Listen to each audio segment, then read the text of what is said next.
Well, good evening, everyone. I'm Desmond Browne, but that really doesn't matter because the important thing is Justice French on my right and Alan Rusbridger on my left. If I can just say a word or two by way of introduction to the two disputants. Justice French was Chief Justice of Australia from September 2008 to January 2017. I was in Australia at the time that he was appointed and have retained the coverage in Rupert Murdoch's Australian. The headline at the top of the front page was "Sex, Drugs and Rock and Roll, Hail the New Chief." Below it was the warning, "Top judge could err in favour of human rights." Well, there are some who say that there was quite a lot of erring, fortunately all in favour of human rights in Canberra between 2008 and 2017. But the Chief Justice sought to guard against it by disavowing the idea that he was first amongst equals, which I think he attributed to Geoffrey Archer, and regarding himself as just one amongst equals. Now, no one can understand the former Chief Justice who doesn't appreciate the significance of his roots in Western Australia. At the bar, Justice French was the first chairman of the Western Australian Aboriginal Legal Service, and in 1986, when he was appointed to the Federal Court at the astonishingly early age of 39, he proved to be a resourceful first president of the National Native Title Tribunal, the body set up after the High Court had disposed of the idea that Australia was terra nullius before the arrival of the white man.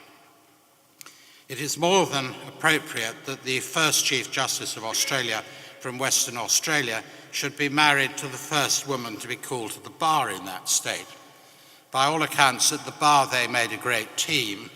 The future Chief Justice established that one prostitute didn't make a brothel, while his wife defended a male stripper in the same establishment, charged with indecent exhibition.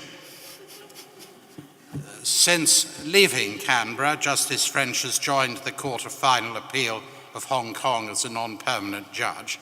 And if you want to know what his name looks like in Chinese characters, go to Wikipedia. For the last 2 years, he has also been Chancellor of his alma mater, the University of Western Australia, where as a student he read physics. Just 2 months ago, he published his report for the Federal Minister of Education on freedom of speech in Australian higher education providers. Turning now to Alan Rusbridger, those of you who saw The Fifth Estate with Benedict Cumberbatch as Julian Assange may not recognise Alan, who was played by Peter Capaldi, once upon a time, of course, Doctor Who.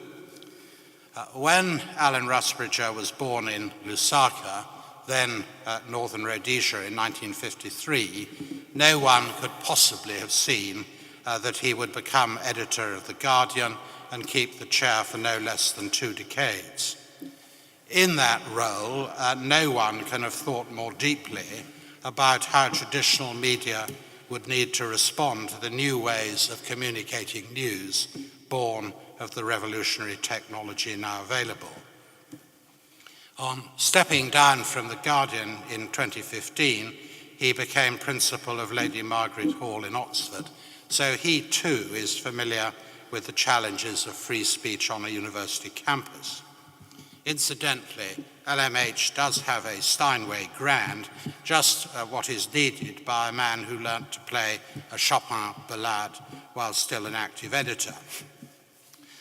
Personally, I remember Alan for his wonderfully witty reports on the progressing fiasco that was the spycatcher litigation at the end of the 1980s. But journalism has been his life from the moment he graduated from Cambridge, and straight from there went to work for the Cambridge Evening News. Wikipedia tells us that when he joined The Guardian, he even did a stint as a royal reporter as the Prince and Princess of Wales visited Australia. Alan has been a tenacious and successful litigant when sued, as both Neil Hamilton and Jonathan Aitken discovered to their cost. As with Spycatcher, the government found there were no easy victories when they sued over The Guardian's reports in 2013 of Edward Snowden's revelations. To be fair, there were many who thought that the paper had steered a responsible line between disclosing what was in the public interest and not revealing what might truly damage national security. But it does invite the question, is it always safe to leave assessment of the public interest to journalists? Alan believes that newspapers are dying and that the craft of journalism is withering. When truth is so difficult to define, we have to ask ourselves how we ensure that Democrats have a source of reliable news. Does the law have any part to play if freedom of expression is truly valued? Well, perhaps we shall touch on answers to those questions in the course of the discussion tonight. As with previous evenings in this format, what we will do is to give each of the principal speakers 10 minutes to start with, then 5 minutes each to respond to what the other has said, and then I will ask them a few questions arising out of that, and we'll throw it open to the floor. So do please start thinking of questions as the speakers progress. But can I warn you, as Geoffrey Nice has said in the past, any question must end with a question mark, not a speech, must be no longer than 30 seconds. And I think the bar in Canberra were approved by the Chief Justice, who said he didn't like purple prose. So you have your warning. Alan is going to go first. Well, thank you, Desmond. And I feel a bit of a fraud here because I'm up against people who know about the law, and my only involvement was to regularly get into trouble and be bailed out by Andrew Caldecott. So I want to begin by saying that the context for this discussion has fundamentally been changed by the Force 10 gale that's been blowing through the media business the last 10 years or so, and it is only about 12 years since Facebook started and the iPhone was invented. If I'd been here 10 years ago, I would have been very preoccupied by the costs of defamation, the dangers of super injunctions and so forth, and those concerns remain. But there's a bigger existential background to the debate tonight, which I want to begin with. I guess we all know that we are early into an extraordinary revolution in the way that societies learn about themselves and shape debates, or equally, you could say, societies no longer learn about themselves.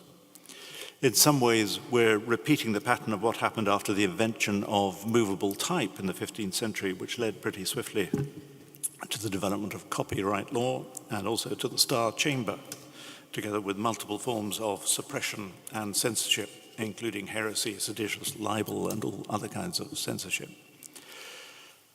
Today, with the newly created ability of 4 billion people to speak to each other and for each one to inject any information they want into the digital ecosystem, we're scrambling to find an appropriate response. Some of the manifestations of this early fallout of this revolution are familiar, but let me highlight 2. The first is that we're living in an age of information chaos. From the President of the United States down, anyone can insist their truth is as valid as anyone else's. President Trump is currently measured by the Washington Post to be saying 23 untrue things a day, a tally of more than 10,000 since taking office. And he almost daily tells American citizens to believe that the press are their enemy and an engine for peddling falsity. He's got 60 million followers. He can mislead daily on Twitter, but he's not alone, and the tactic is working. A recent Edelman poll showed that nearly 50% of adults are disengaged from news altogether. Nearly 2/3 say they no longer knew a good source from a bad source. So we're seeing the formation of societies with information chaos in which citizens can't easily tell reality from falsity, can't tell a fact from a lie. And we're beginning to see how such societies become very dangerous places. You can't have government or law or science or a functioning community without an agreed basis of facts. You can't develop responses to climate change, the extinction of species, the refusal of parents to vaccinate their children, to immigration, to historic sex abuse, or even, some might say, especially Brexit, if you can't agree even some of the facts. My truth is as valid as your truth. So that's the first and most immediate consequence of the digital revolution we're living through. The second is that the organizations who used to do their best as witnesses to the truth, to distinguish false from fact from falsity, to say this happened, this didn't, are in pretty deep trouble. The recent Cairncross review tells us that the sales of both national and local printed papers have about halved in the past 10 years. Print advertising revenues have dropped by 70%. 6,000 journalists have been dropped out of work, and the numbers are swiftly declining. In this country, only 7% of the public say they will pay for news. Investigative and democracy reporting, which Cairncross said were the most needed forms of journalism, are also the ones that are most at threat.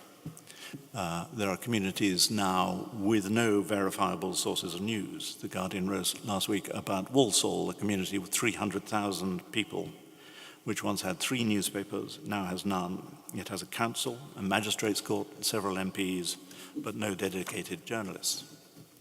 So we've got this paradox of living in an age of information chaos, and yet watching as the people who we used to rely on, as our scribes and watchdogs, go out of business. So that's the big picture, a picture in which we thirst for journalism in what we think of as the public interest. And for tonight, I'm going to define the public interest as something like this: publishing true information or discussion about important matters that affect people's lives. I'm sure there's a better definition, but I'll work with that. And we seem to be losing sight of journalism as a public service, independently monitoring all forms of power on our behalf, but one which, like many forms of public service, there may not be a market model which sustains it. So how well does the law encourage or support such journalism? Well, if you ask any media lawyer today, they'll reel off a list of laws which, as they see it, actively discourages them.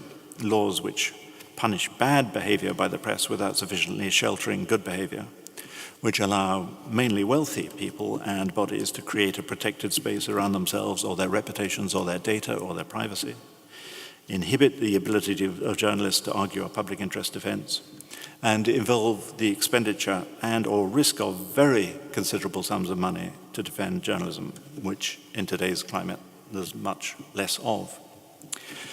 Defamation is certainly one of those, especially given the reverse burden of proof in this country. But media lawyers trying to defend journalism will list many more. They include data protection, with even the fear that the Information Commissioner is now becoming a form of press regulator, confidentiality around police investigations, official secrecy, online harms, privacy, the right to be forgotten, the use of privacy rights in relation to investigations, the growth of damages in privacy cases, GDPR. Under GDPR, a publisher can now be fined 20 million euros or 4% of total annual worldwide turnover for data breaches, which is enough to make any publisher stop and think. Police involvement in free speech issues such as gender reassignment or whether a publisher has committed an offence by misdescribing gender on the internet. And then the lack of protection for sources, the erosion of source journalist confidentiality, the ability of investigatory authorities to probe communication records to find who's been speaking to whom.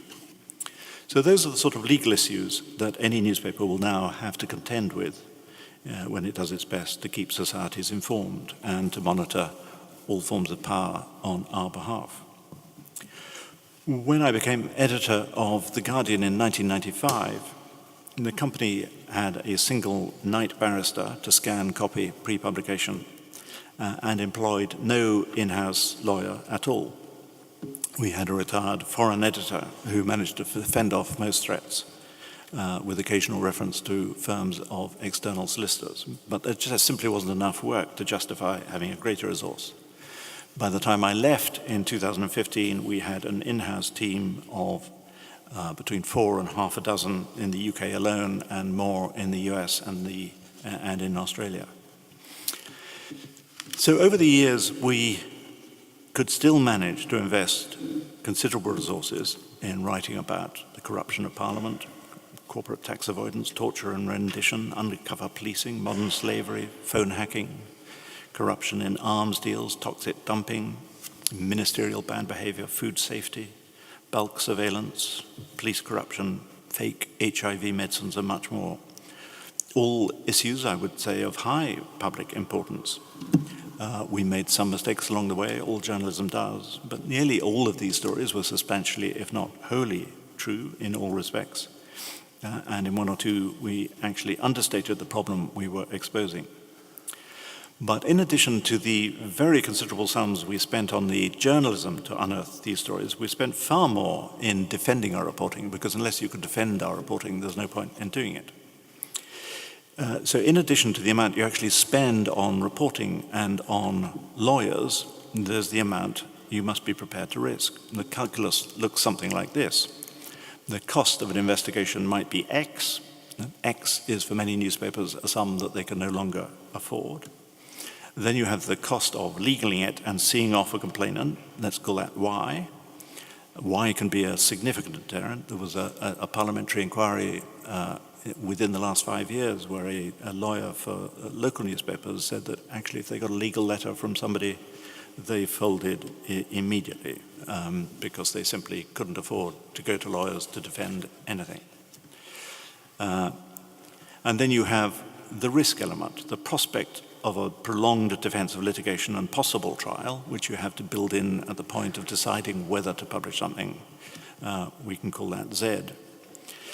Now, not many newspapers these days can afford X, Y, and Z, and even fewer will be able to do so in the future.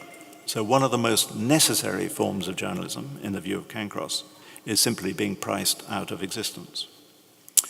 So what can the law do to help? Well, as I said, it's very good at punishing bad journalism, and there's clearly a need for that. But does it do enough to nurture and protect the journalism that society needs to function? For the first time in history, when journalism dies or is forced into silence, it leaves a vacuum which is all too quickly filled with lies and is seeded, deliberately or otherwise, with misinformation. The longer I edited, and the more I became used to working under American law as well as British law, the more I came to appreciate the First Amendment, which is a trite thing to say, but it's nevertheless true, and to feel the absence here. Journalists in the US work under a legal system that starts with the presumption that freedom of expression is the bedrock of society. That's the starting point in most Supreme Court judgments. And any laws inhibiting that freedom are seen as the exception to it. I will always remember debating at the height of the Snowden revelations with the former general counsel of the National Security Agency, a man called Stuart Baker. And he said in public, of course we condemn the leaker, but once the material is in the hands of the press, we respect the fact that you have the material and will work with you to help publish it responsibly. There were no NSA men with angle grinders smashing up the Washington Post or New York Times' computer equipment. Why? Because of the Supreme Court judgment in the Pentagon Papers of 1972, which began with the First Amendment, a presumption that it was in the public interest to publish the true inside account of the Vietnam War, no matter that the administration of the day called it treason. Comes to who decides what the public interest is. Justice Brennan's judgment in New York Times versus Sullivan in 1964 was similarly inspiring in defending free speech as not just an individual right, but a political necessity. And Brennan defended speech even if it contained mistakes, so long as the matter was of high public importance and the errors were honestly made. And I'm afraid, in my experience, Article 10 just doesn't have the same power. So media in countries without the First Amendment start in a much more difficult place. So given that it's unlikely that in the mid to long term we will have anything like a First Amendment or even a written constitution to have an amendment to, and no one's going to unwrite the laws restricting speech that we have, what, in the context of a world of increasing information chaos, would help? Well, here's one modest suggestion. Judges under Section 12 of the Human Rights Act are currently obliged in making a balancing act that they often have to do to refer to any industry codes of conduct and how regulators define the public interest. The current press regulator, IPSO, defines it in a way that maybe worked a decade a year ago, but now seems very narrow. It's all about exposing crime, revealing hypocrisy, protecting public health and safety, and so on. It's not that that's wrong, but I don't think that it goes nearly far enough. What it doesn't address is the public interest I began with, publishing true information or discussion about important matters which affect people's lives in a time when there may be nobody to do that. And the reverse disaster for society is the absence of any reliable sources of true news. So if you had a more broadly and fundamental defined public interest in publishing true information in a world of fake news and false information, would that help judges? Could they, in their judgments and in the awards of damages and costs, cut a bit of slack, in other words, to reporting which is claimed at serving the public good of keeping people informed on things that truly matter to them? Can we imagine them referring to the meta-public interest and give some shelter to the journalism that society needs? Our present laws, as I say, are well set up for punishing bad journalism. They're there at the service of people with the money and determination to protect their privacy, their data, or their reputations. I question, though, whether in this age of information chaos, we shouldn't be working a bit harder to encourage and protect forms of journalism which otherwise could become largely extinct and sooner than you think.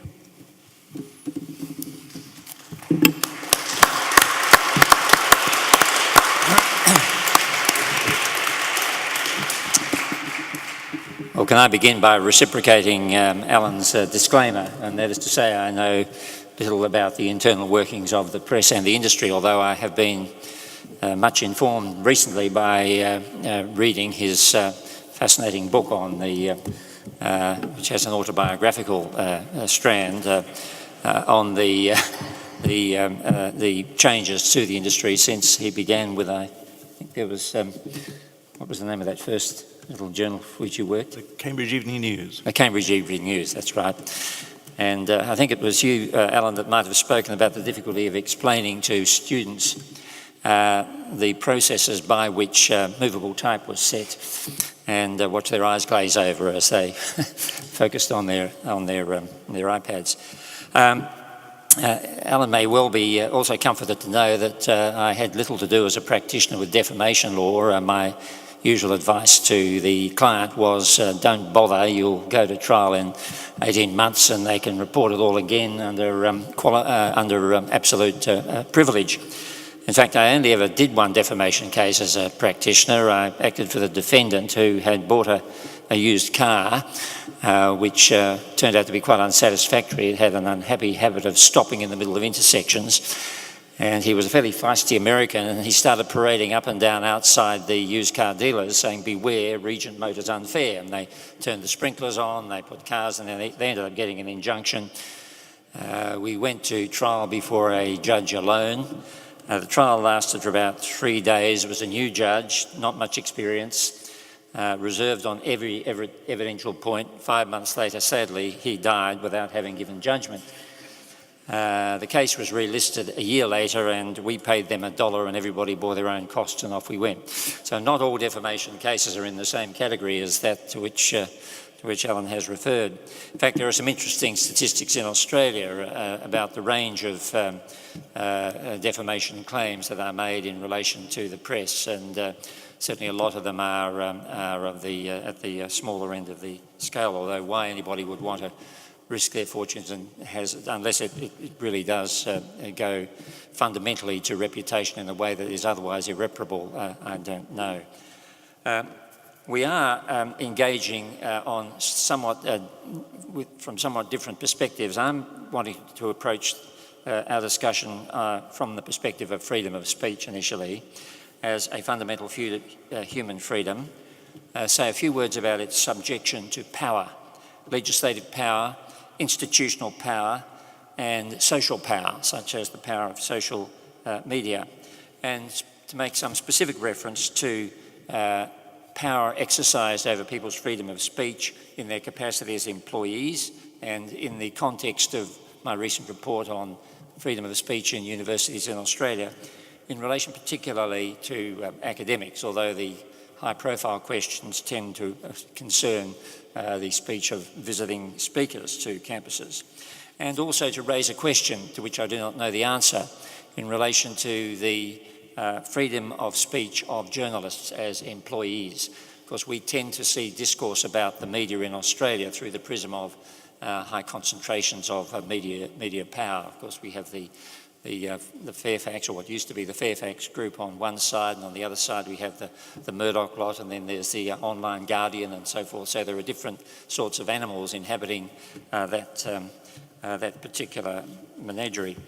And then to ask a question against the background of talking about freedom of expression, as to what is press freedom and how does that fit in as a concept to the concept of freedom of expression, or is it primarily as a platform for freedom of expression, quite apart from the investigative and social informational roles that Alan has spoken of. A couple of words about freedom of speech. Freedom is, of course, not just something you look up in a law book to find authority for its exercise, and that's something that John Laws pointed out back in 1995. Freedom is something that under the common law, including freedom of speech, that we all have and enjoy, and it's seen as a fundamental freedom. In fact, as far back as 1891, it was characterised as a right by Lord Coleridge in a case called Bonnard and Perryman, one which he said it is in the public interest that individuals should possess. And you'll see that characterisation of freedom of expression, freedom of speech as a right reflected in Article 19 of the International Covenant on Civil and Political Rights, and in Article 10 of the European Convention on Human Rights, which speaks of the right to freedom of expression, subject to certain restraints that are in accordance with the law and are necessary in a democratic society. And to the extent that there has been a development of a concept of press freedom, it is, apart from the common law, it is as an aspect of that freedom of expression, which includes the right to receive information, which you find in Article 10. And Article 10, through the Human Rights Act, is applied both to the way in which courts must interpret statutes which may impact on the freedom, and secondly, in relation to the conduct of public authorities whose activities may impact on the freedom. The underpinning rationale of freedom of expression in international law is a rationale of human dignity, and in the context of democratic societies, the need to facilitate the flow of information. Of course, when one starts to talk about freedom of the press, you may raise a question about what's the application of the first limb of that rationale, which has to do with individual dignity when you are talking about the press. Certainly, so far as the second limb is concerned, one can see its immediate application. The right to freedom of speech is, of course, not a right inconsistent with the rights of others. I have no right to go onto somebody else's land to express my views. I have no right to be invited to a university to express my views. I have no right not to be disinvited All of this comes under the general heading of platforming or no platforming, about which we had a debate at Oxford Union the other day with a bit of noisy accompaniment outside from protesters and others. The concept of freedom of speech is historically one which has always been bounded. It's been bounded by, at common law, by notions of sedition, lèse majesty, blasphemy, scandalising courts, which we don't see much of these days, the tort of deceit, defamation, breach of confidence, and arising out of contractual arrangements, constraints on what people can do and say because they've entered into contractual arrangements which limit what they can do and say, and they might be terms of their employment. There may be statutory constraints, racial vilification, for example. A very controversial provision in Australia is Section 18C of the Race Discrimination Act, which says it's unlawful to offend, insult, humiliate or intimidate somebody else by reference to by reason of their race or ethnic or national origin and so forth. And it's contentious because of the width of the concept of offensive, which is built into that constraint. Constraints, of course, also arise from the institutional arrangements that I've talked about and from our own society, social constraints. Disapproval, which of course is an increasing phenomenon we see in social media, where somebody says something which they put their foot in it, or they say something which offends against contemporary values, and suddenly there is a host of denunciations.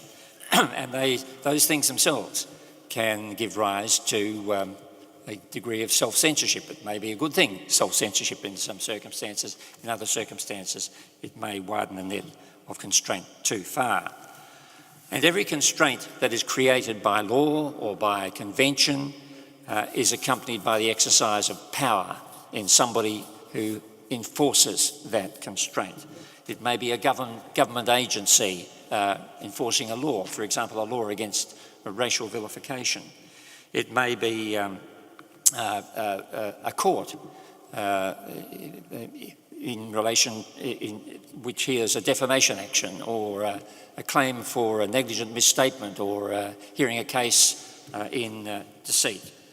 It may be institutions, public and private, exercising power over their employees.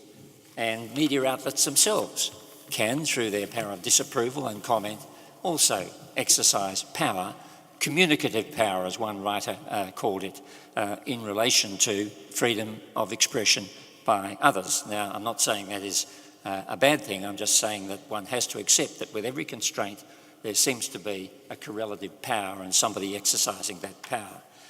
And in the context of the report which I did into freedom of speech in universities in Australia, one of the most interesting areas was not so much the high-profile case of the disinvited speaker, but rather the extent to which university codes and principles and charters confer power in the most extraordinarily broad language upon university administrators and officials and so forth against any academics or students who may come out of line in terms of the step out of line in terms of the rules and principles which are to be found in those codes. Such expressions as reprehensible conduct, or conduct contrary to the values of, or conduct affecting the reputation or prestige of. So every constraint involves power. And academic freedom is something which tries to protect against the exercise of that kind of power. And an international recognition of academic freedom you'll find in, for example, a UNESCO declaration in 1997, which allows for the academic employee to criticise his or her own institution. So intramural criticism is one of the special features of academic freedom, which perhaps distinguishes it from ordinary employer-employee relations. And one of the interesting questions I suppose one might ask in relation to the media is what equivalent is there for journalistic freedom? And we have had some public discussion in Australia recently about journalists who are unhappy about the line they feel their particular outlet is taking, and that it is a line which they disapprove of in terms of impartiality and conveying a balanced view to the public, particularly in the context of the current federal election. There are, of course, constraints on the exercise of power to limit freedom of speech and press freedom. They are to be found in constitutions. In our case, though there is no express right of freedom of speech in the Australian Constitution, there is certainly no express right of press freedom. There is, however, an implied freedom of political communication, which arose as a result of an action taken by a newspaper against the Australian newspaper back in 1992, against the Industrial Relations Commission of Australia, which had prosecuted the newspaper for publishing an article which tended to insult or bring into disrepute the Industrial Relations Commission.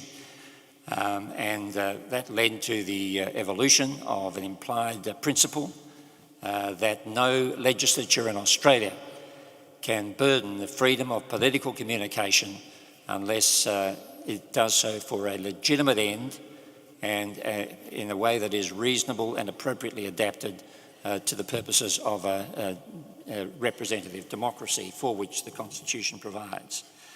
Other constraints on the limits on freedom of expression and, to an extent, press freedom are to be found in human rights legislation such as you have here, and which I have mentioned, through its application of Article 10, and we have similar human rights acts modelled on the British Act in two states of Australia, Victoria and Queensland, and in the Australian Capital Territory. And in England as well you have, or the UK as well, you have specific statutes affecting universities, and I have in mind Section 43 of the Education Act. Of course, if you go over to the United States, places like Texas and Utah, you'll find laws which actually prescribe that universities are open public spaces and you can't stop people from coming on to express their views, and you'll find that in places like Texas and Utah and so forth. So a picture of press freedom, both here and in Australia and internationally, is a complex one and involves tensions between the freedom, between the rules of the common law and between statutes and those rules, and defining limits usually expressed in rather evaluative terms on the freedom. In terms of press freedom, that does seem to be a rather complex concept, and it may be that Alan will express it much more simply than myself from a deeper understanding of it. As I understand the historical origins of the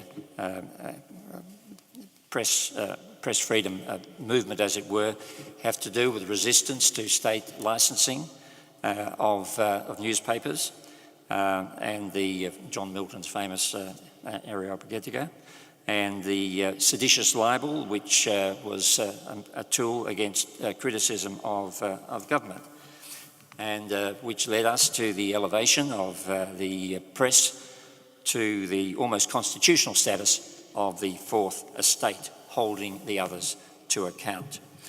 But freedom of expression for individuals does not readily translate into, you don't just say, I think, express press freedom as an institutional equivalent of freedom of expression for individuals. It seems to me to have far more complexity and dimension to it than that, and particularly those aspects of investigative activity, bringing to light information about governments, institutions, powerful people within our society, and so forth, which is not simply about freedom of expression. And it is in that context that we look very carefully at questions of regulation or limitation on what the press can do. And I understand the concerns about defamation. We've seen a number of defamation cases in Australia recently where very high awards have been given, where high-profile individuals have claimed damage to their reputation. and those have been trials by judge alone, and that raises an issue which I think we're going to discuss in a while about whether it's better to do that sort of thing with a jury if you're going to allow that kind of action to go forth. There's the question of privacy laws and whether there should be a tort of privacy. We don't have such a thing in Australia, and our press are generally exempt from the application of the Privacy Act to the extent that they adopt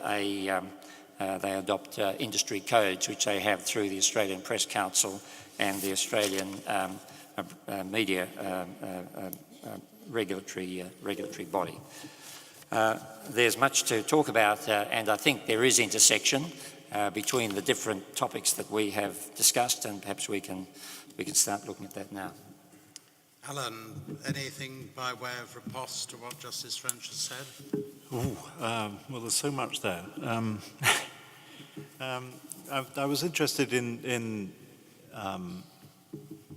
this question of reporters in Australia unhappy with what's going on in the reporting of the Australian election, which I've been slightly aware of. And I do think that raises a question about the culture within newsrooms that Lord Leveson was trying to get at, and Lord Justice Leveson was trying to get at in his report. And I'm not sure really quite got there, partly because there were a lot of witnesses who wanted to come forth and talk about bullying in newsrooms, but wanted to be anonymous. They came via the NUJ, and Brian Leveson eventually decided he couldn't take anonymous evidence.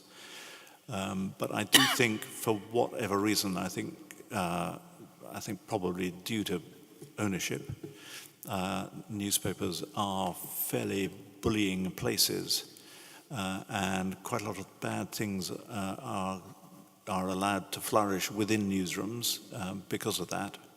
I mean, we know about the practices at the News of the World. We're now learning more about the practices of the Sun, and £75 million worth of damages at the Mirror.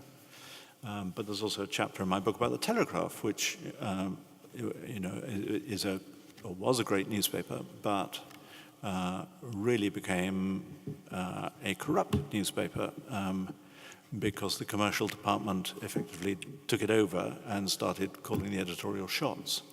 And Peter Oborne initially revealed this, and I spent some time checking out whether Peter was right, and spoke to a lot of reporters who said, yeah, it was completely right. In fact, it was worse than Peter Oborne described. And I said, well, why did you all go along with it? And they said, well, we've got mortgages. There are not many newspapers you can work at nowadays. So I think it's a very important thing, this question of power that Bob raised. And the only thing I would say is that, as I implied in my remarks, I think the power that the society that used to be arranged vertically, and the people who had the printing presses, and there are not many of those, used to almost literally hand the news down to people who didn't have access to other forms of news, and they would hand up their money. In the space of a dozen years, that's being replaced by huge horizontal forces. And so this power, I think, is draining away from the vertical axis to the horizontal axis, with all that's good and bad about that. So the bad bit is that it's creating what I call information chaos. But the good bit is that I think it is putting power into the hands of people who never had a voice. And I think there's a lot about social media that's really important and liberating. I mean, I'm sure we'll talk more about the academic freedom point.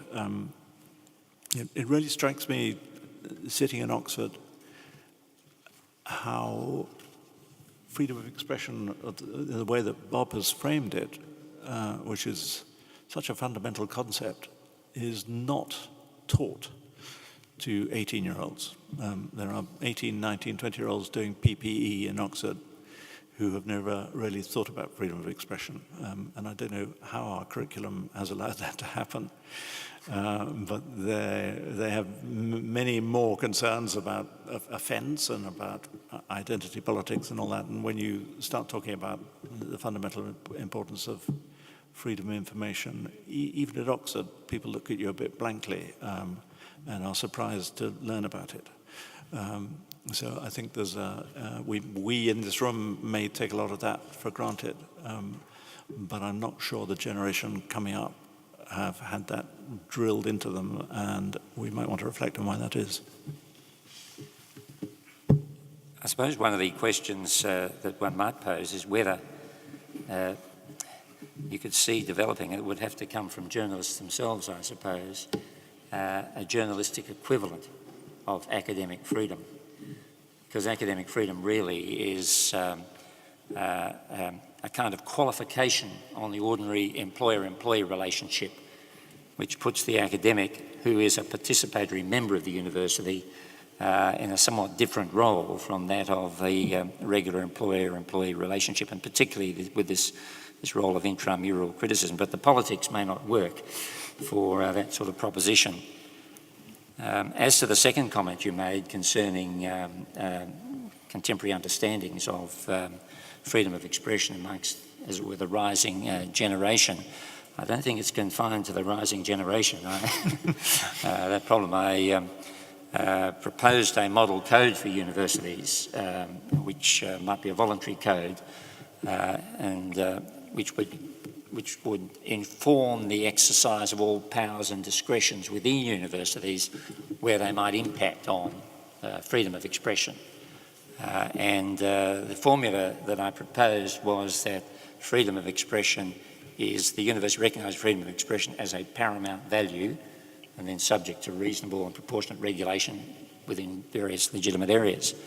And responses I got back from one or two of the university administrators, these are fresh-faced people from other schools, saying, well, why should freedom of expression have any particular position over and above other values of the and imperatives? So there's I think there's a question of sensitivity to freedom of expression that has to be addressed.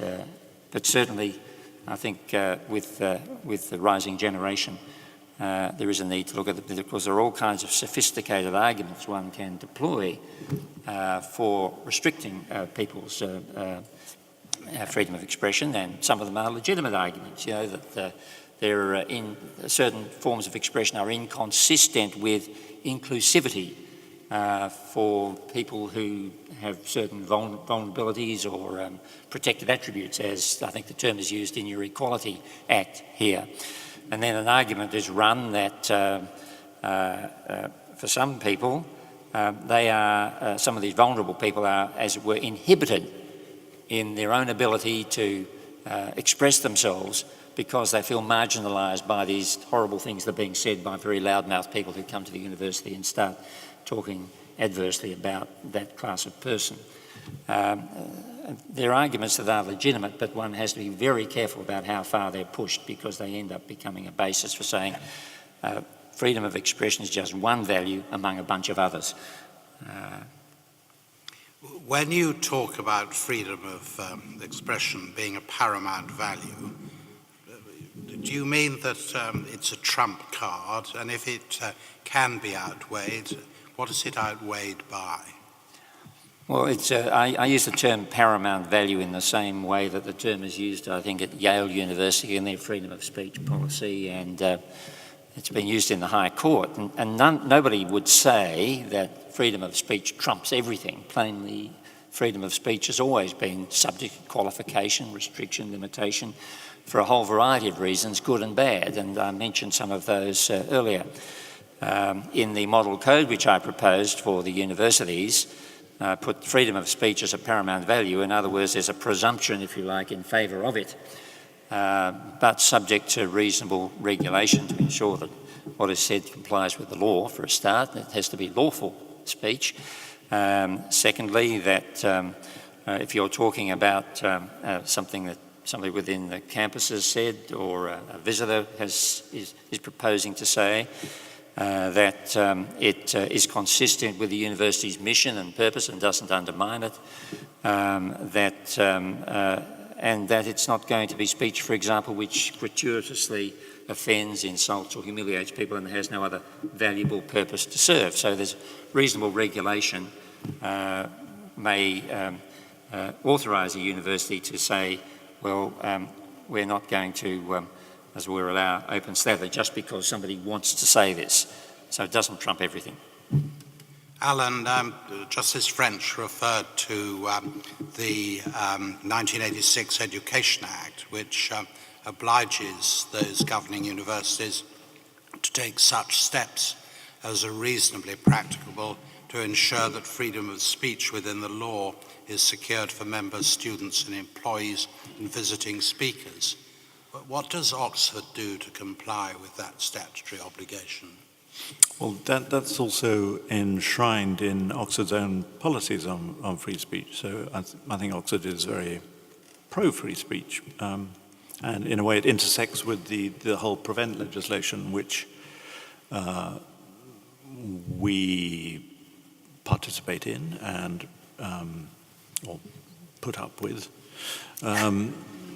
But people, the quid pro quo for putting up with it was a very strong feeling that we would not intervene or report free speech that was legal. So there was a clear distinction between we would defend all forms of speech that were legal, but we accepted that there were forms of speech that were illegal that would be covered by the prevent. So I think there are two sides of the same coin. If you're going to take that attitude to prevent, I think you have to take it to free speech in general. But they are difficult choices. I mean, you bundled lots of people there together, and Bob sort of slightly unbundled them, because the position of the academic is different from somebody who wants to come in from outside, or who's been invited in, or wants to invite themselves in. We sometimes get grief at LMH because homeopaths come to LMH during the Easter holidays and pay us money to debate homeopathy in LMH. And every year I get passionate entreaties saying homeopaths should not be allowed to debate homeopathy in Oxford because it's rubbish. Not only is it rubbish, it's positively harmful to people who take it. That's at the sort of lower end of the offence cause. But I think the problem is that this thing that I refer to, the ability of anyone to publish now and reach very, very large audiences, means that really nasty people saying really nasty things which are truly offensive and hurtful and threatening to people who are at the university, people of colour or LGBTQ people who really feel threatened by people with certain views coming in, or people of certain religions. And if your view of the age we're living through is that we're in a sort of pre-fascist era, and some people think that, then at what point do you call a line? There's a good piece in The Guardian today by Nesreen Malik saying actually she's a woman of colour, saying actually I've reached the point where I no longer am interested in these people's freedom of speech because I feel very threatened by this. Because these are people who would never have had that kind of voice or prominence until about 10 years ago, when suddenly they had a platform and a kind of status that suddenly Bob is invited to the Oxford Union to debate with them. Well, maybe we're not in a pre-fascist era and the old rules should still apply, but you can see why these are very difficult issues to sort on campus. The example you gave of homeopathy was interesting because it sort of links to an example I gave in terms of the right of the university to reject proponents of intellectual rubbish. The problem with intellectual rubbish is that today's intellectual rubbish can be tomorrow's profound wisdom. But the example that I gave was intellectual rubbish which might be harmful. So let's suppose a bunch of anti-vaxxers wanted to come and talk about the linkage between vaccination and autism. Now you might say there's a real public health risk associated with that sort of proposition, and we're seeing it in some parts of the world with a loss of herd immunity in particular communities. He says, okay, we draw the line there. No, you're not going to come and put your views here. Well, what about the next person who is a proponent of alternative medicine and says that all modern medicine is a con, and one should really just stick with things like homeopathy and naturopathy and iridology and all the other ologies that are available for greater or lesser prices.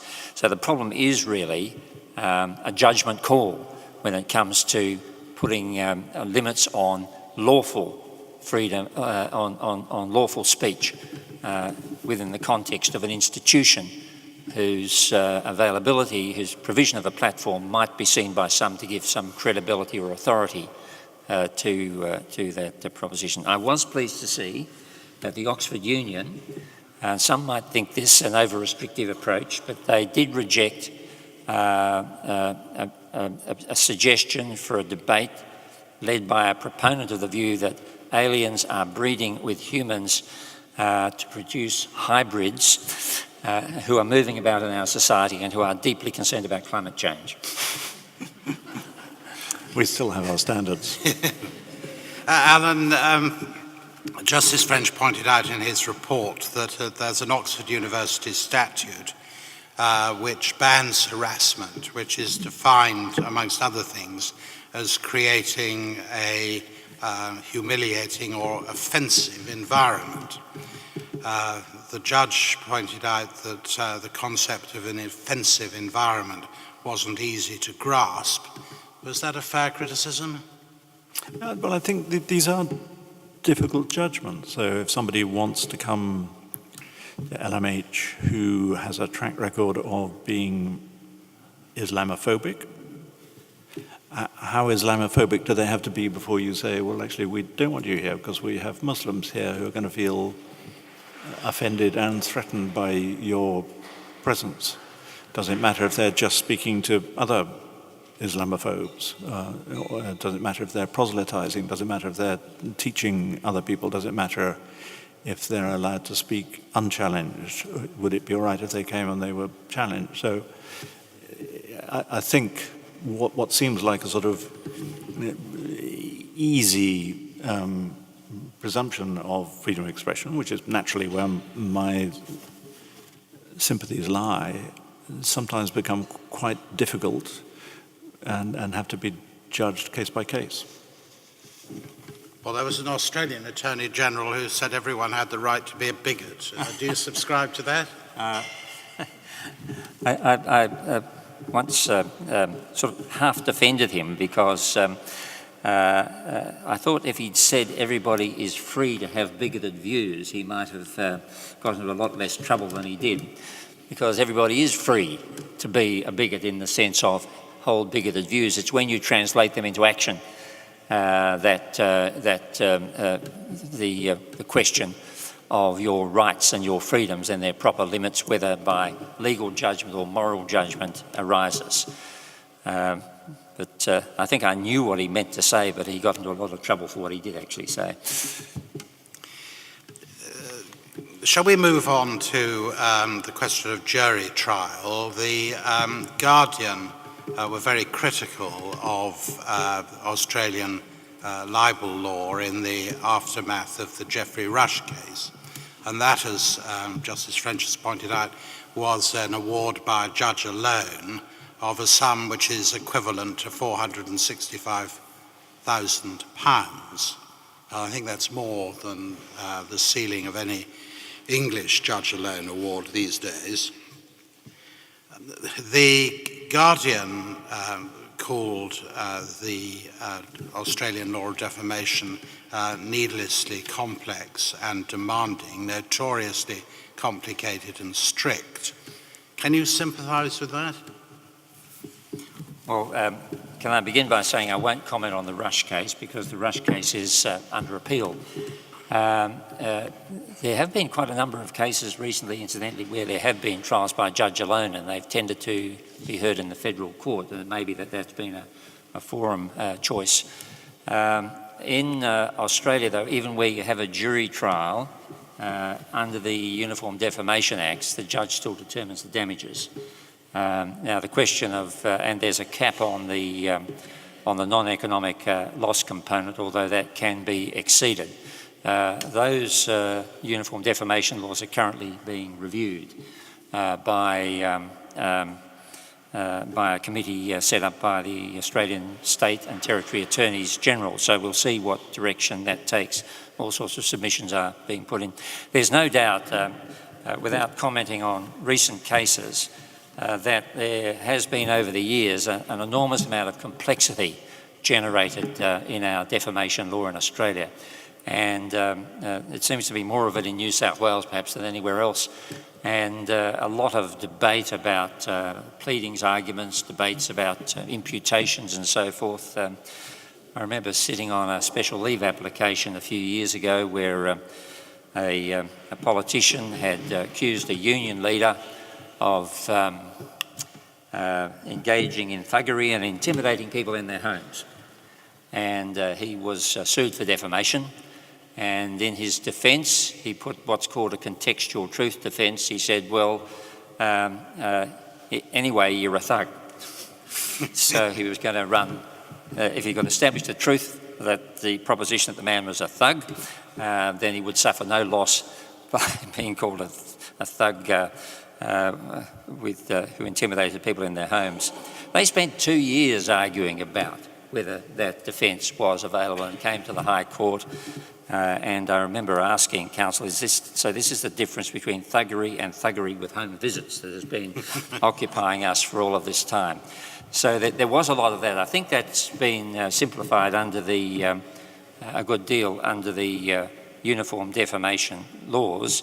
But there, from the point of view of the press, there doesn't seem to be still a particularly strong public interest defence. There's honest opinion on matters of public concern and so forth, and that's set out in the various defences that are specified in the Defamation Acts.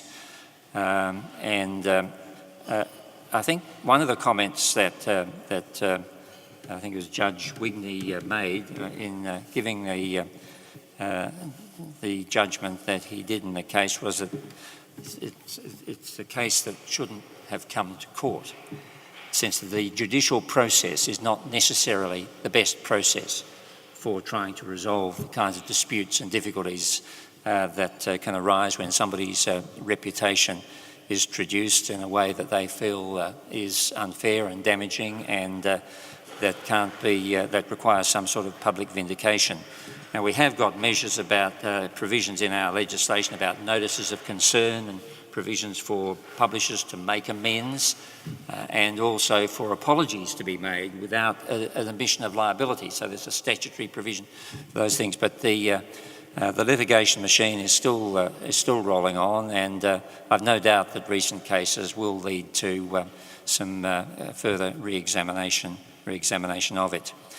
The press in Australia has not always suffered at the hands of restriction.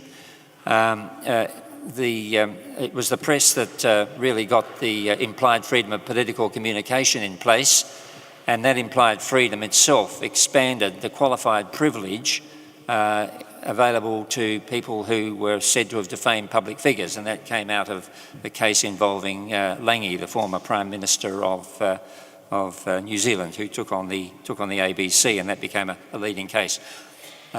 There are still difficulties with the implementation of that defence, the expanded qualified privilege defence, not least because of a reasonableness criterion that's built into it. But nevertheless, there was that court-generated protection.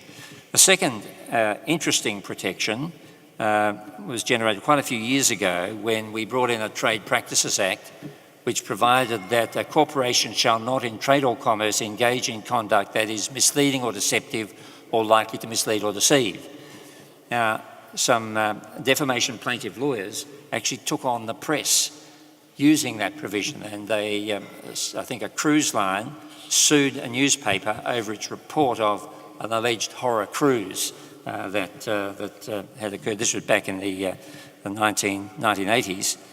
And they sued for misleading or deceptive conduct. Now, all you have to prove for misleading or deceptive conduct is conduct that leads people into error, that is, they have a story which leads people to form an erroneous view of things, and that as a result the plaintiff suffers loss or damage. So none of the complications of negligence or deceit or none of the defences available under defamation law generally are available in relation to that provision. Anyway, the response from the press led to a safe harbour carve-out for media outlets generally in Australia in relation to the application of the misleading or deceptive conduct, because if that had stood, it would have been a huge widening of the causes of action available against media. Alan, one last question from me, and then I'll throw it open to the House. But listening to the discussion about jury trial reminded me that when I started, the media regarded trial by jury as a fundamental constitutional guardian of their freedom of expression. To all intents and purposes, jury trial in defamation cases has now been abolished by the 2013 Act. Am I right in thinking that the attitude of the media towards juries changed? And if so, why do you think that was? Well, I was sorry to see juries go. We had back in the mid-90s, there was a habit for police officers to sue newspapers almost routinely. Usually when they weren't named. Usually when they weren't named, and they always left it till, if the statute of limitation was 2 years, they'd leave it 1 year and 364 days, and they'd slap in their action. And they won, I think, 94 cases in a row, and they were just known as garage actions because they all got a garage. They all built extensions to their houses on the back of it. And we decided to fight a case because it was, as Desmond said, it was a case where we hadn't named anybody, and we were accurately reporting that some officers had been moved from one station to another because they were suspected of corruption. And they all stood up in court, and they all talked about their rugby playing careers, and the judge was totally in love with them and clearly hated the Guardian. And we could see we were going down big time, except for the jury. And the jury admired our crime correspondent, Duncan Campbell, thought he was telling the truth, and we were saved by the jury. Clive Ponting, who leaked material about the Belgrano, probably people would think, some people might think, quite a lot of people might think, we depend on whistleblowers like that, and he didn't actually have a defense. He wasn't allowed to plead a defense, and the judge was quite plain that he should have been convicted under the Official Secrets Act, and a jury acquitted him. So there are cases where I think as an editor I would feel more at ease with trusting to 12 men and women than a judge. So I was sorry to see them go, but I presume it was all to do with cost and the speed of trials, and we didn't have. Jonathan Aitken managed to get rid of a jury when we were up against him, which was a bit of a blow because we'd had George Carman to defend us, thinking he was the great jury advocate. And he probably wasn't the best judge advocate because judges tended not to like George Carman. Might even have had Andrew Caldecott if we'd known. So suddenly we had George Carman and a judge alone, and whether or not Oliver Popplewell believed Aitken or not is not for me to say, but it looked as though he did. Well, you express a rather firmer view in your book, so available from all good bookshops. Surrounded by lawyers tonight. All right, now I should warn you that I can hardly see beyond the front row because of the lights, but questions please to either or both of our panellists. So with the rise of, for example, people who believe in conspiracy theories, the open hostility of populist politicians to media outlets, for example, Trump obviously, but also Nigel Farage yesterday to the BBC, what can the media do to re-establish its legitimacy as a watchdog against power? Alan, one for you, I think. Yeah. Well, I think this is what I mean about, I'm not saying that I think we're in a pre-fascist era, though I think there are ugly aspects of life today which could, I think, become really menacing. And one of them begins with the determination of the President of the United States to delegitimize journalism and marginalize them. And if Trump can do that, you can see Erdogan, and I mean that's sort of a ripple effect around the world now of people who think, oh, well, that's okay to delegitimize the press.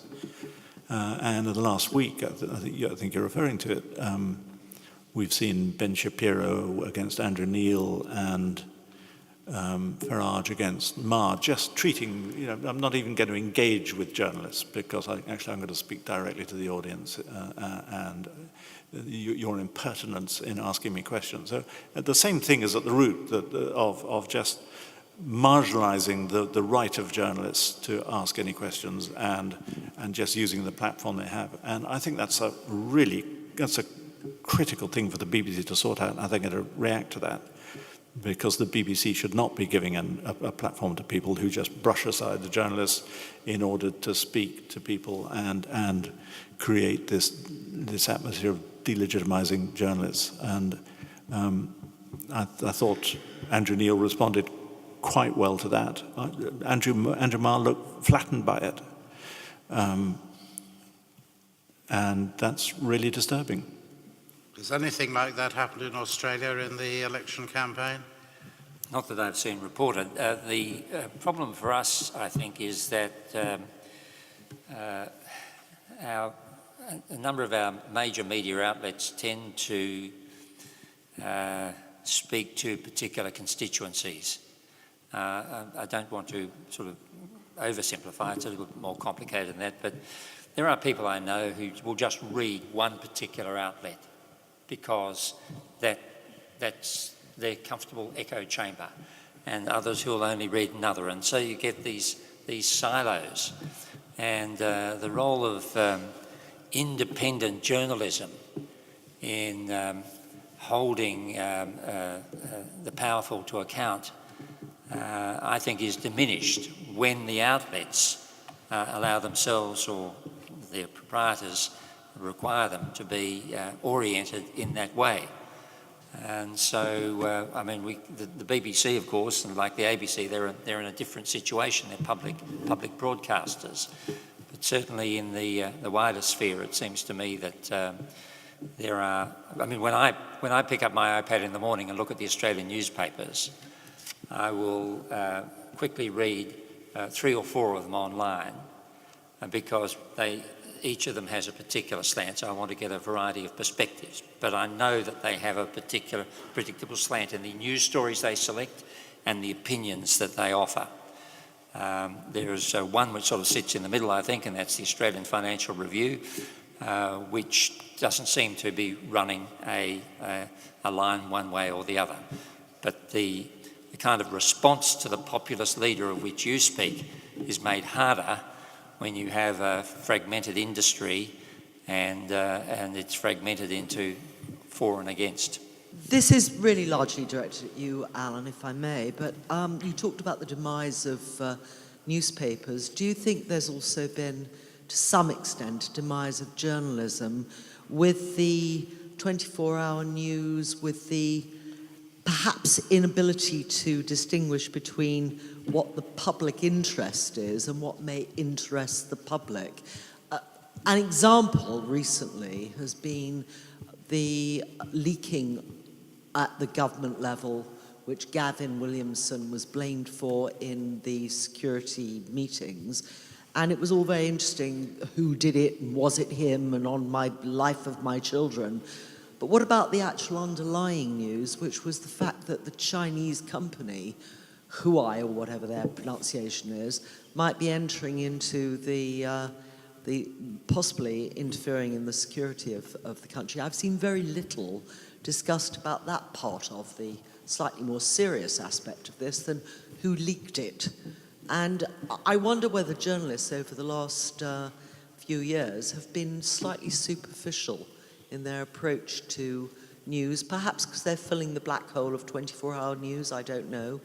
Well, But 24-hour news, Alan. yeah. Well, when these devices were invented, I could not believe that anybody would want to read anything on a screen that small. It just seemed silly. That was 2007. And within 18 months, people were coming into my room and saying, unless you build an app that is fast loading and is there 24 hours a day so that people can read constantly updated news, the Guardian won't have a business model, because that's how most people are going to read the news, and that turns out to be pretty true. So if people want constantly updated news, and if your business model is built on that, and James Harding is trying to do the opposite now. He's trying to build something called Tortoise, which is slow news. Good luck to that. I mean, seriously, good luck to that. Similarly, what do the public want? Well, there are respected editors I know who are now trying to build paywalls and subscription models based on what the readers want. And if the readers click on stories about health, fashion, and sport, they'll give them more of that, because that means they'll subscribe to a paywall, a subscription model. It might be a brilliant business model, but it might be catastrophic for the planet. I.e., if they don't want to read about climate change, we won't give them climate change, because that's not going to drive subscriptions. So how much do you still have editorial judgment involved? So the questions about business models, I think, are complicating journalism, and which I think gets us back to this question of whether journalism, in the absence of a business model, and there may not be a business model for a lot of journalism, whether we think that we need that kind of information in the public interest as a kind of public service. And I obviously think we do. I think probably most people think we do, though I don't think we've yet got to the stage of knowing how to discuss how we value, create, pay for a new form of public service. Are you pessimistic or optimistic? Well, I think I think I'm broadly optimistic, because I think society can't function unless somebody is saying this is true and that's not true. I mean, society just doesn't work in the way that we've known society. So I think we will come to recognize that we have to have these people. I mean, it happened a bit in America with, do you remember there was a period last year where Trump had both houses. He was beginning to have the Supreme Court, if I can put it like that. He was capturing a lot of government agencies. And I think a lot of Americans thought the New York Times and the Washington Post is all we have. Those are now the only independent forces who stand between us and a sort of total takeover. And that led to a rush of people to remember why they thought that journalism mattered. And you had Jeff Bezos having rescued the Washington Post, and the New York Times still employing 1,500 journalists, and they were in terrific, I think they're doing a wonderful job. So the question is, at what stage do we get to in our own cycle, whether we get to the point of realizing that we need good journalism, and reciprocally, is the journalism that we have yet good enough to answer that need? Another question. Sorry, yes. What do you make of this rather strange new addition to the Singaporean criminal code? It won't apply to Lady Margaret Hall so much, but it might apply more to Australia, because, of course, it actually affects people outside of Singapore that, quite seriously, they've made fake news a crime in Singapore. Will this add to help freedom of speech, or will it hamper it? It's a bit of a trick question that you might get from someone from 5 Raymond Buildings. So there we are. I'm going to hand it straight to Justice French. Can I just get that question again? There's a Because Singaporean law. There's a Singaporean law which has made fake news a criminal offence. Well, I'm all for it. Well, very... It was quite a complicated question, really, isn't it? Because who decides what's fake? Because I can see the Russian government or the Chinese government or the Turkish government or the Pakistani government having, or the Venezuelan government having an idea of what is fake, and it might not coincide with what you or I might think of as fake. And then you get to this question of who gets to decide what the truth is, and how on earth can you do it at the scale that fake news is being generated on? I think I could say as a general proposition that, and I won't comment on the Singaporean law because I really don't, although in Singapore, I mean, they are really up to date. You can plead guilty by iPhone. But I think as a general proposition, it's not a particularly novel one, the law is still behind what's going on in the industry, in the way in which news and information circulates in our society, and opinion, a huge amount of opinion circulates in our society today. And even when I speak about freedom of speech and freedom of expression and that concept of it as a fundamental value, sometimes I wonder, I look at social media, which I sometimes think of, at least in parts, as a kind of sewer line for emotional incontinence, said, you know, does freedom of speech embrace all of this?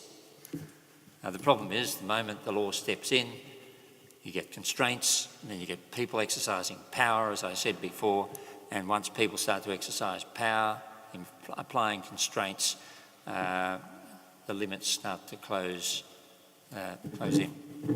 But you think there may be a place for the criminal law, do you? Not really, no. No, no.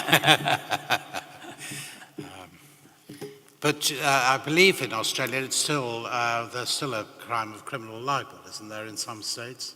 I'm not sure. We used to have it in Western Australia, but I think it might have gone. Yeah. Most of our civil offences actually came out of our criminal code relating to criminal libel. But there were one or two prosecutions back in the 1970s. I think some members of the drug squad claimed to have been defamed, and there was a prosecution, and the prosecution succeeded. And later on, they found that the relevant police officers had been corrupt anyway. So.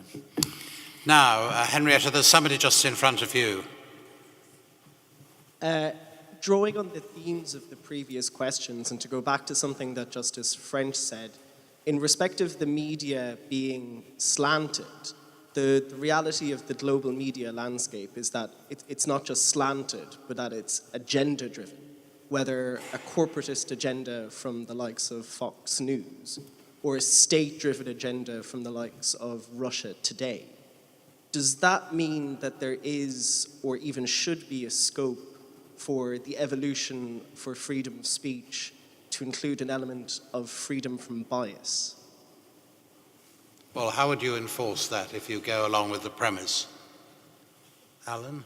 Well, it's a really interesting thing that after 300 years of journalism, we can't really decide on that question. So if you learn about journalism in America, you go to American journalism school, you'll be taught there's something called objectivity, and that you can produce journalism that is free from bias. And some of my colleagues in America won't even allow themselves, they won't vote because they don't want to pollute their brain with the thought that they might have views on anything.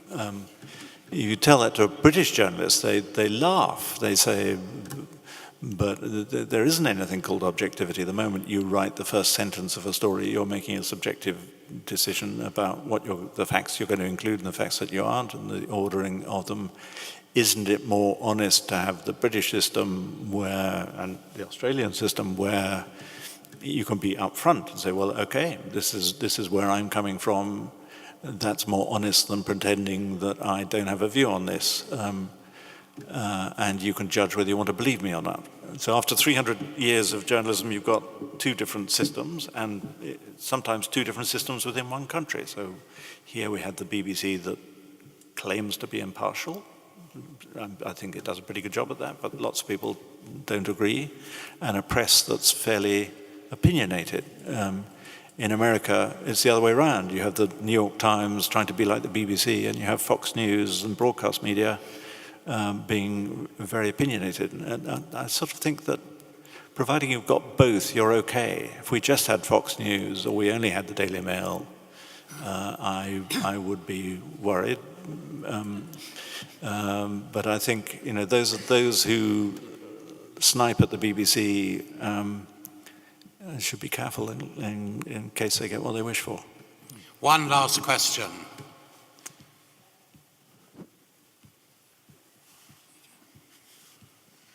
Yes, sorry, I did. I'll ask this question. The law has spent 200 years refining the very difficult balance between private rights and the public interest. Is the possible answer to the tension between the benefits of liberating the citizen critic on the one hand and the vices and disadvantages of information chaos, as Alan describes it, on the other, to treat the social media giants more as primary publishers than they are under the law at the moment?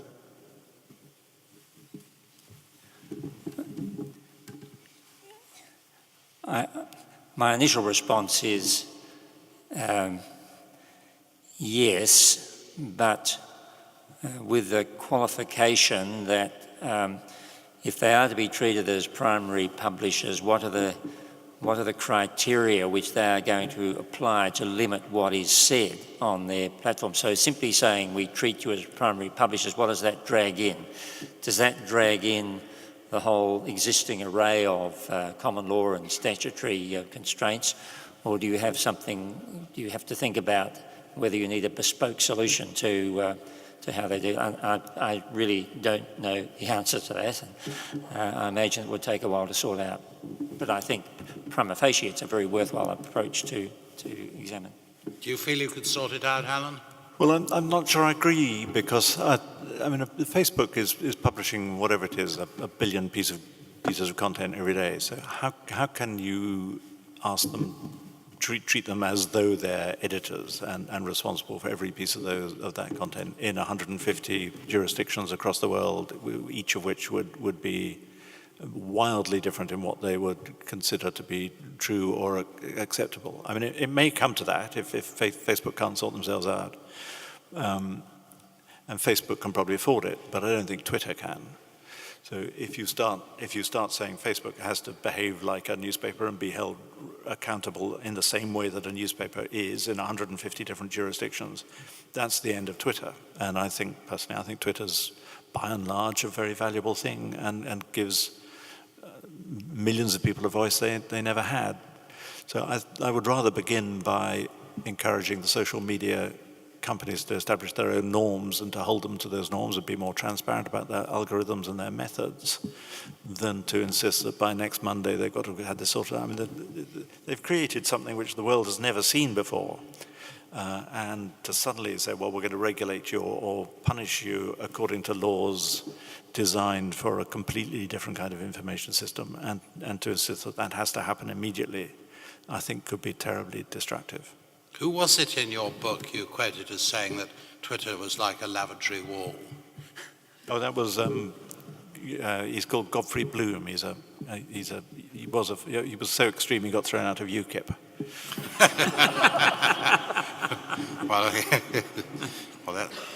Well, thank you very, very much, Alan and Bob, for coming here this evening, being so entertaining. Don't be ashamed of being entertaining, but above all, being so elucidating and educational.